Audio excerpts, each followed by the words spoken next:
we think about the theory behind why opportunities present themselves in the marketplace, we're talking about really two general ideas. I mean, there's the experience where you drive along and you see an opportunity perhaps for a fast food chain, or you sure wish there was a bookstore here, or some ice cream parlor over there. That's sort of the practical experience. But the theory behind it says that there are two reasons why we can believe, as startup companies or as people interested in beginning companies or starting a venture, there are two reasons we can believe that out of the 7 or so billion people on the planet and the 200, 300 years of living in the industrialized world, why it may be that you as an individual or you and your friends as a group might actually identify an opportunity that no one else has managed to capitalize on before. Why is that possible? Well, one of the theories behind this is put forth by Israel Kirchner from NYU. And his thinking is that it has to do with differences in information. Certain people have different information that comes from their experience and their background, their personal histories, their family histories and cultural histories, that may allow them to observe a situation and literally see something different that other people don't see. It allows them to look around, see what everyone else is just walking past, and see, as if for the first time, some new idea that no one else ever has seen, or had not only the thought of seeing it, but also the idea about how to capitalize it, how to make things different, how to change things. And that comes from many of us being in different positions. You may be from another country or another culture. You move to another area of the country. You may be from the South, Texas, for example. You move to Long Island. You realize that there are a lot of other people moving to Long Island, and from that Texas area, and certain kinds of things in Texas, maybe a kind of a bar or kind of a nightclub, the kind of store that sells a certain type of clothing or something, which is popular in Texas but is not around. You can't find it in Long Island. You may say there's an opportunity here for this.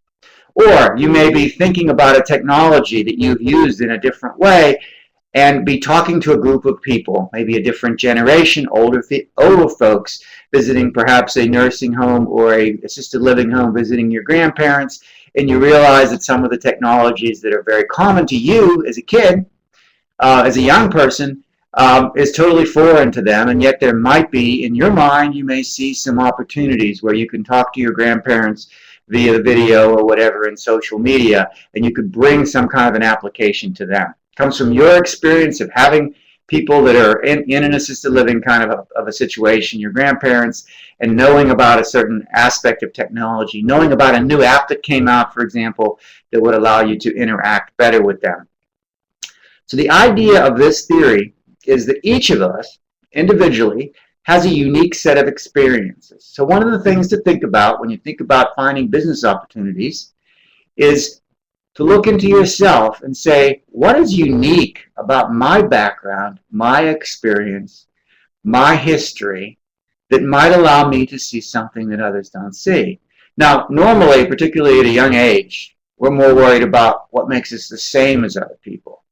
But in entrepreneurship, what you really want to do is think about what makes you different than other people. What makes you see things that other people might not see. Now, you got to be careful. You don't want to be too idiosyncratic, or no one else will want whatever it is you identify as your business opportunity. But if you find something that you uniquely can identify, because you like a certain sport, for example, you very much like some sport that is not necessarily a mainstream thing, but it may have some exercise elements in it, for example, that keeps you in really good shape, and you say, maybe because I really like this particular kind of exercising, or I like exercising at high temperature, which is became a trend, that you open a studio where the temperature is kept at 80 degrees or 85 degrees or something like that. This is already actually happening with some kinds of gyms that are done at a high temperature. But you may say that's what you like, you find that out, and you start opening places like that, and it creates an opportunity. So you want to be reflecting on why you can see something other people can't. If everyone sees it, then somebody most likely would have tried it before.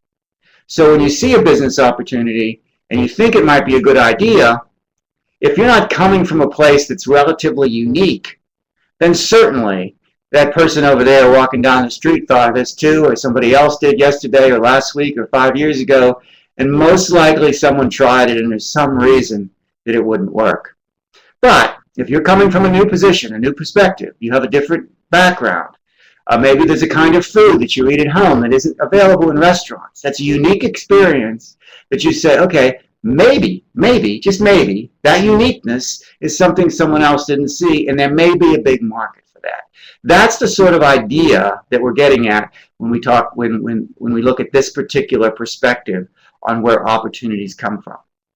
It gives us hope that of the 7 people in the world, 7 billion people in the world, we may be the lucky one that finds this next new big thing. So this is one of the theoretical perspectives. And you can reflect and think about this quite a bit, about how information and position and perspective and difference might lead to a new opportunity. The second theory, and this is one that is very important for you to remember and for you to know this particular name, Joseph Schumpeter. This is the idea of creative destruction. If things that were built 100 years ago still work today, it would be really hard to find a new opportunity. But what tends to happen is what worked yesterday or last year, 5 years ago, is replaced by something new and better, a new kind of technology, a disruptive technology. This is what Schumpeter calls creative destruction. Some new thing comes along and makes what used to be around obsolete.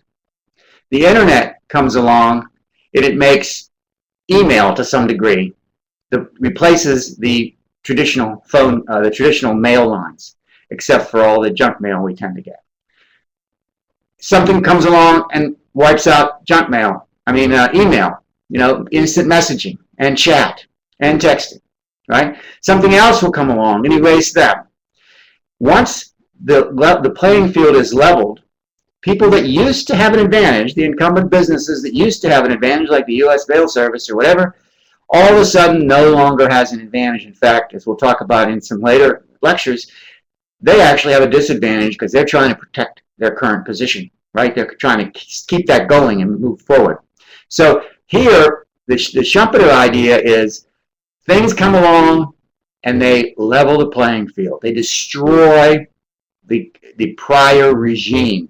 Electric cars may destroy the gas-powered engine. There's people that are saying that gasoline-powered combustion engine will be looked at as quaint, like horse carriages, in 10 years or 15 or 20 years. Whether that happens or not, who knows? But that's the core idea behind creative destruction. That sometimes people invent things that have a whole new way, that create a whole new way of doing and thinking about the future.